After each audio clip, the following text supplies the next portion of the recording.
I have been asked to go ahead and break down the head to toe into a couple different videos. So for this video, I'm going to be doing the cranial nerves, and I'm going to be doing the reflexes, and I will do the head and neck lymph nodes.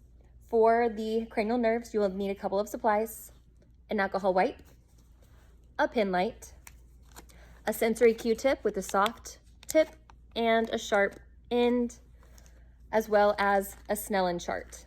For my reflexes, I do have a reflex hammer with me. We're going to assume that I've already done the rest of my neuro checks with orientation, mental status, their appearance, and their behavior, just focusing on the tests I mentioned. I'm going to go and get started with the cranial nerve assessment. So for cranial nerve number 1, this is the olfactory nerve. It's testing our patient's sense of smell. What we're going to do, I'm going to have my patient close their eyes. So patient's eyes are closed. I'm putting something underneath your nose. Could you please identify it? They identified it as an alcohol wipe. For cranial nerve number 2, this is the optic. We do this with our vision test with the Snellen chart. I'm going to have you occlude one of your eyes. Let's start with your right eye. Can you read line 4 for me? And now do the same with the left eye. That was cranial nerve number 2, optic. Cranial nerves 3, 4, and 6, I like to combine because that makes up perla. So for cranial nerve number 3, this is our oculomotor. It is our pupillary light reflex. So what we're doing, I have a pin light here. I'm going to shine it into your light, shine the light into your eyes. I'm looking for the pupil on the opposite side to constrict. Pupil constricted, doing the same thing, pupil constricted. For cranial nerve number 4, this is the trochlear. I'm going to be having my pin light. Please keep your head straight, and we're going to be going back and forth, and I'm looking for accommodation. So no nystagmus is present. For cranial nerve number 6, this is the abducens. I'm going to have you look at my pin light as I go up, side, down, up, side, down. We skipped cranial nerve number 5, so let's go ahead and do that. That's our trigeminal. Number 5 and 7 are really important for our patient's symmetry. This is when I can go ahead and ask them to do their motor function of cranial nerve number 5 while I'm opening up my Q-tip. So for the motor function of cranial nerve number 5, the trigeminal, can you clench your jaw for me? Great. All right, for the touch portion, the sensory portion of the trigeminal nerve, I'm going to have you close your eyes, but show them on their hand that we have a sharp stick side and a soft side.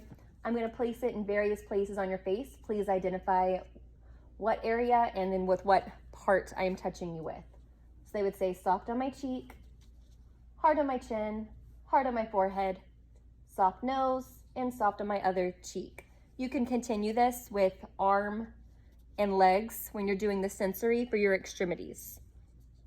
For cranial nerve number 7, the other part of our facial symmetry, this is the facial nerve. I'm going to go ahead and have my patient raise their eyebrows, puff out their cheeks, give me a big smile. Great.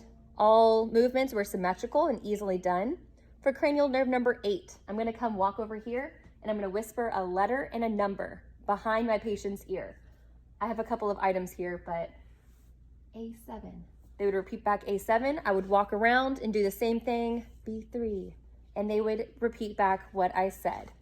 For cranial nerves 9 and 10, I like to combine.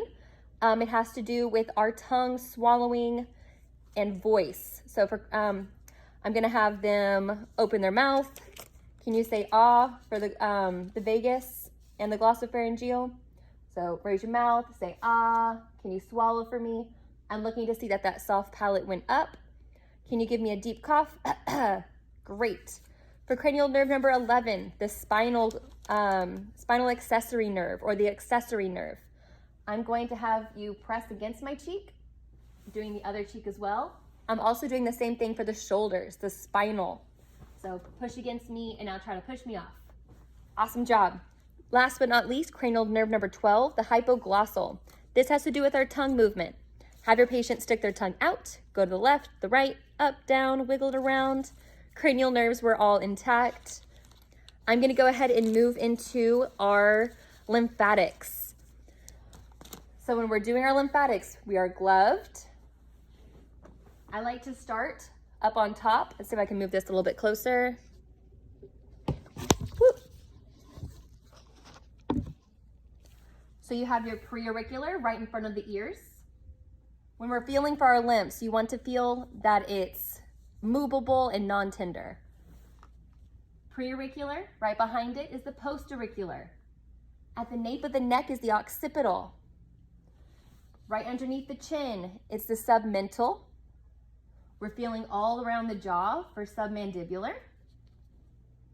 Go all the way down, following your trachea for the deep cervical chain. Superficial cervical is right below the postauricular. The jugular-digastric is right above there. We're just feeling for any pain or non-movable areas. And then for the supraclavicular, find your clavicle, go right above, and we're just palpating. I'm gonna end on our reflexes, at least for the top, because you can't see my bottom, but I'll show in a different video the bottom extremity reflexes. So up top, find your antecubital space, put your thumb, and we're gonna text our biceps. We're gonna turn our patient around, have them go limp. This is gonna look like this in a real person, but our mannequins do not bend, but it's gonna be right here on the outside of the elbow for the triceps. Brachioradialis, so we have our radius. I call it like the radar gun, pew pew. Radius right here, so brachioradialis. It's right on the inside of the wrist, have them go limp, and just a little tap tap.